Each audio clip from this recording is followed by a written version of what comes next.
what are the plans for your future, you know? We talk about that? No, we didn't talk about that. We're just in love. We just want to get married. And it's just, you know, it's just like, they've not thought beyond the fact that they want to be together. And then a year later comes, and you see them drive up for counseling. She's over here, he's sitting here. He doesn't open the door for her. He doesn't help her. They go into the office. He sits here, she sits there, you know. And they have lost their faith or their belief in one another because they didn't have that foundation. They just were all in love, you know. Any of you counselors, pastors experience that with couples? Huh? It happens, yeah, it does. So they don't have any plans at all. But if leading people, then one of the best ways is for you to believe in people and believe the best in them. Not hold them to a high standard. So in your book, assets make things possible. Assets make things possible, but people make things happen. Amen. Isn't that true? Mm-hmm. Assets make things possible, but people make things happen. And by the way, faith in people is something that you want to remember, because you're going to see that again. Okay? You're going to see that again. And you want to remember this. There in your book, under assets and people, in leading others, there are 3 feelings that a leader cannot possess. You want to remember this, okay? 3 feelings that a leader cannot possess. The first one is fear. You can't fear your people. You can't be afraid of your people because you won't lead them, okay? You'll actually probably manipulate them and avoid them. So you don't want to be afraid of your people, okay? Secondly, is you don't want to dislike your people. That's kind of common sense, isn't it? You don't want to dislike your people. If you dislike your people, you'll always take advantage of them. A leader will always take advantage of people that they dislike. And contempt. Contempt for people is another thing that a leader cannot possess because you will not lead them well if you have contempt against them. Okay? So just remember those 3 things. So if we are afraid of people, we cannot handle them. Okay? So when we talk about don't fear your people, if we're afraid of people, we can't handle them. If we dislike people, we should not lead them. Okay? And if we look down on people, we will not respect them. If we look down on people, we will not respect them. So the first responsibility of a leader is to have faith in your people. Believe in your people. If leading people is one of the best ways to increase your influence, then believing in them really doesn't matter. I remember when in my business, I was at a meeting doing some speaking and stuff like that, and there was somebody in the audience, and when, like many of you, when I first saw you and heard you, I could tell that you were leaders. But she, when she got up and spoke, she spoke with such passion about the product that we were marketing. That she worked at Burger King in the drive-thru. Nothing wrong with that. At least she was working, right? But she had I felt like she had such leadership potential that she could do so much more if she wanted to. And after the meeting, I told her that. I said, man, you are a leader. And she was like, no, I'm not. And I'm like, yes, you are. You have leadership potential and ability. You just need to develop it, but you do. She had the worst self-image. Her mom had always told her, Eunice, that she was no good. She would never amount to anything. Her mom did not believe in her. She had no faith in her. So guess what happened to her self-image? She believed her mom, you know? So we as a team started providing leadership training and guidance and helping her. And because we believed in her, she quit that job. She was making $75,000 US a year, that first year in the business. Because we believed in her, and she started believing in herself and was able to accomplish that. That's what believing in people will do. Okay?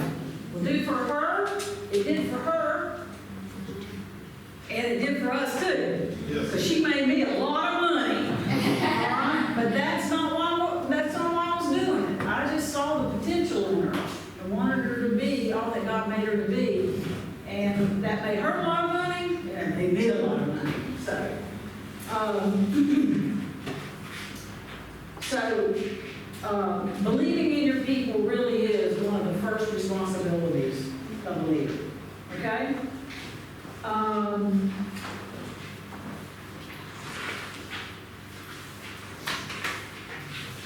How are we doing on time? 9:30? We got, what time are we taking a break? 10. Okay. Just keep me on track, okay? All right, so now we're going to move into the part 2 of this, on how to increase your influence. So, the I is for integrity, the N is for the F is for faith in people, the L is for listens to people. You want to increase your influence with people, you've got to listen to people. And you're going to see that again, so you want to remember how important listening to people is. Okay? So, when I was first learning leadership, I was not a good listener. Because if people were talking to me, I was always thinking about what I was going to say. And so I wasn't really actively listening, you know. And when I started working with John and started listening to him, he said he was awful at listening. He was not a listener when he first started. That somebody would come to him with a problem, and he'd give them a 3-point plan on what they needed to do. You know, how they needed to get out or do it. He said it was his wife a lot. And she didn't want to know his advice. She didn't want to know what he thought. She just wanted him to listen. And I will tell you, in working in government, I worked for a senator, and so I handled his constituent work, so all the people that voted for him or didn't vote for him, they'd call us, and we had to help them with their problems, okay? What I found most of the time was that people just wanted you to listen. They just wanted to know, even if you couldn't help them, they just wanted they wanted somebody to listen to them. Well, you know, and you had to limit the time because they would go on and on and on. But I was not a good listener. So John said one of the little tips that he used to do. Anybody have a problem with that, with listening, that you're not so good at listening? You can be candid, come on. You know, yeah. And that's the way I was. So one of the tips that he said that he would use is that when he would talk to people, write an L on his pad in front of him. He said, And the L was his clue to listen. And he said gradually he got to become a better listener. So I started putting an L on my paper. And so, like when you were talking, when I didn't answer your question, I wanted to go jump in and give you the answer, and I was like, no, listen to everything he has to say before you say anything. So it is a learned skill, but you can learn it. I'm here to testify. Okay? So, how can we become better listeners? There's a ladder, John uses a ladder in this, and again, another acrostic. So the L stands for look at whoever's talking to you, look at them. And that's what I did with you. I was looking at you, and I was listening. Okay? A stands for ask questions. Ask questions. Because when you ask questions, then they know you're listening, right? Another step, the D stands for don't interrupt. Even how tempting it is to interrupt, don't interrupt. Listen, listen. The other D in ladder stands for don't change the subject. Don't change the subject.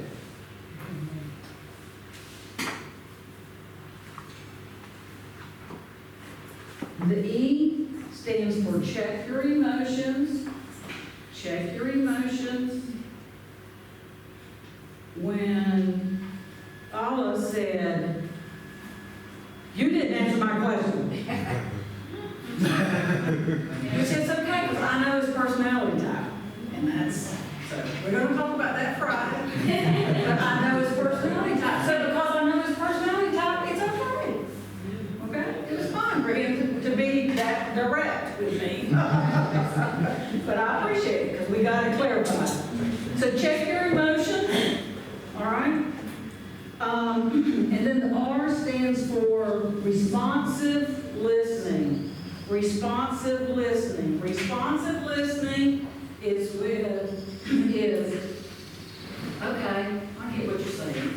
I hear what you're saying. It's a response. I'm shaking my head. I'm nodding my head. Okay? That way they know that you are actively listening. And again, this was a weakness in my life, but I knew that if I wanted to be an effective leader, that I had to learn and practice listening. And it really does make a difference.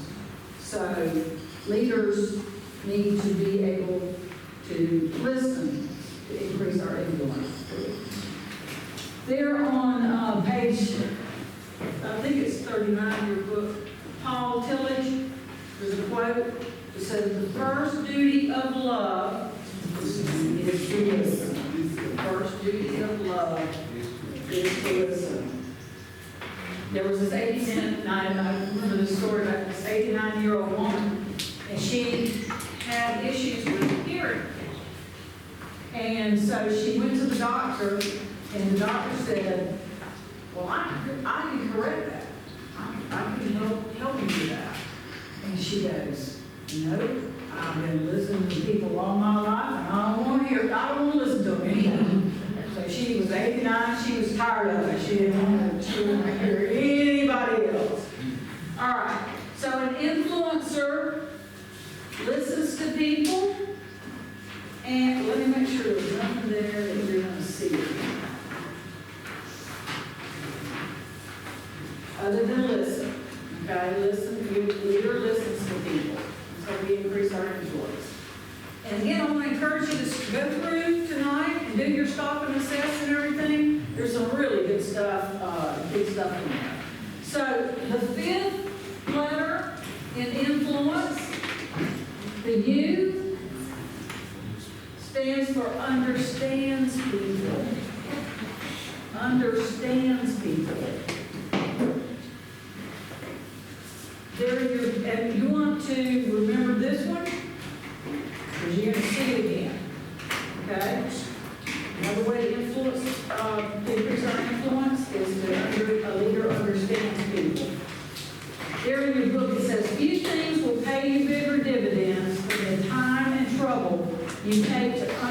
understand people. Almost nothing will add more to your stature as an executive and a person. Nothing will give you greater satisfaction or bring you more happiness than to understand people. Listening and understanding people is very, very important. That's why you want to know what the 4 personality types are. Because when you're connecting with people, you understand what their personality type is, so you're going to go with it, okay? When Beatrice got up here, I know what personality type she's strong in, okay? That's how God made her. So I know how to talk to her, to treat her, because she is, I don't tell you what personality type she is. We will her take the assessment, but she is, that's the way God made her, and we all can be leaders, whatever our personality style is. Yes. But I have to know, her personality style is complete opposite from him. Yes. You know, as a matter of fact, and we'll learn this, his personality style probably irritates Beatrice. And Beatrice's style probably irritates you. And that's okay, but we want to understand people. We want to know their personality style so we know how to talk and engage with them. Okay? We want to understand their leadership style. So it is very important. So to understand the heart of a person, okay? The heart of a person, where they're coming from. Look at what he or she has already achieved. Okay? I'm sorry, that is a typo. This should be mind. So just scratch through that or make sure you change it. So the heart, the mind of a person, if you want to know the mind of how a person thinks, look at what they've already achieved. Okay? But if you want to understand the heart of a person, then look at what he or she dreams about. Okay? What their dream is. What their vision is. One will show you the heart, and of course the other will show you how they think. All right? Remember, this is all part of understanding people. Getting to know people. So there are 3 questions that that you can ask people when you want to connect with them. Okay? One of them is, what do you laugh about? Now you can go to lunch, take them to lunch or whatever, and you can ask them what they laugh about. A lot of times when you're talking to people, you can see these emotions. If you're observing and you're trying to understand people, you can actually see what they light up about. Okay? So you know that is where their passion lies. Also, another connecting question you can ask them is, what do you cry about? What do you cry about? When I talk to people and they start to get emotional about something and tear up or cry, or that chin starts moving, you know, then I know that is something that I can connect with them on. Okay? So what do they cry about? Oops. Thank goodness that comes right back on after I hit that button. And the other question, the final question, is what do you dream about? What do you dream about? Ask them, what's your purpose? What's your vision? What's your dream? These are all 3 things that will help you better connect with people. There in your book, Norman Wright says that there are 2 basic reasons why relationships fail. Remember, everything is about relationships. So if we're understanding people, Why do relationships fail? Norman Wright says, and it's so true, is that fear causes us to erect barriers, okay? When we fear people, or when we're afraid, when we have fear, we put up barriers, okay? Many times, I learned this in counseling units, but when I would put up my barriers, it was because of some trust issues that I had in the past. I didn't want to experience those again, so I had a fear for that, so I would put up those barriers, okay? And my counselor helped me recognize that so that I could get rid of that, you know? And I couldn't do any of that without the Lord. You become a new creature. You're truly saved, and He has made me a new creature. If you knew the old Marcia before I got saved, we could spend hours. Okay? So fear, there are two basic reasons why relationships fail. Fear, and the other is selfishness. Selfishness, which causes us to focus on ourselves instead of others. Okay? So these are the two basic reasons why relationships fail.